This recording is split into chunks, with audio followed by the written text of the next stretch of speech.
Company of Heroes 2 is the sequel to the highest rated RTS of all time. It takes place on the Eastern Front, which is one of the most vicious and epic battles that human history has ever been exposed to.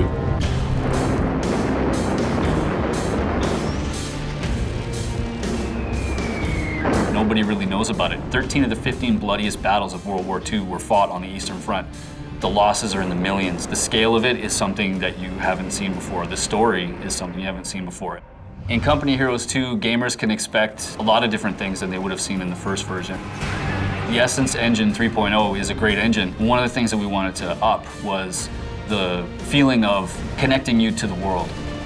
The new line of sight system we're calling True Sight in Company of Heroes 2 introduces something that we don't think has ever been done quite this way before for RTS.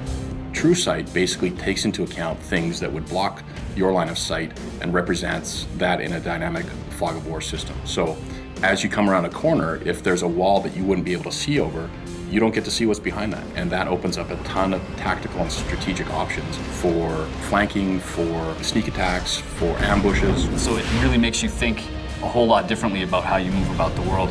You talk about little things that make a big difference, and vaulting is one of those little things that makes a huge difference.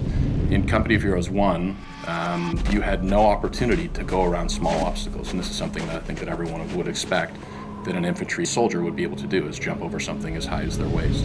And it really prevented players from executing strategies that they wanted to. A great example of how we use vaulting in Company of Heroes 2 is that we wanted to get a visual language of any passable wall being something that you could climb over. If you pair that up with Coldtech, there's a lot of situations in the game where the long way around, you're probably not going to make it. If you vault, now you can get to a location where you can take cover, stop freezing, or get somewhere where you might be able to get heat and warm up again.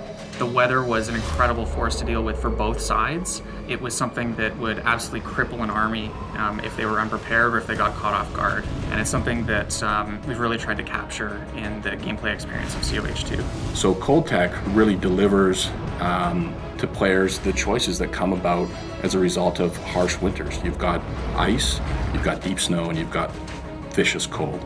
And each of those bring a new tactical element for players. If you bring your vehicles onto the ice, if somebody bombs the ice around your tank's gonna sink. And it looks great. Like the ice cracks around it, you hear it crumble, the tank falls in. If there's any units that are standing nearby, they fall in the water and they try to swim for their lives, but they're doomed, it's too cold.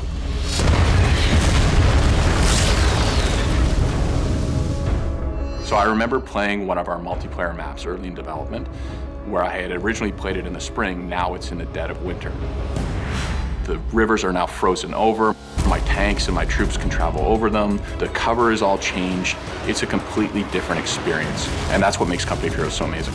Using line of sight, using smoke, using vaulting, using the True Sight system, you're going to have more opportunities to ambush and surprise players and use information warfare in a way that you've never seen in an RTS before. We talk about every battle tells a story, and 6 years later, after the original Company of Heroes has been released, we still, as a team, when we play it, jump up out of our seats and run over to our opponents and talk about what just happened. It's never the same experience. Something always new and exciting is happening, and that really is what the Essence Engine brings to the table. It really allows us to provide that experience that you just never forget and always keep talking about.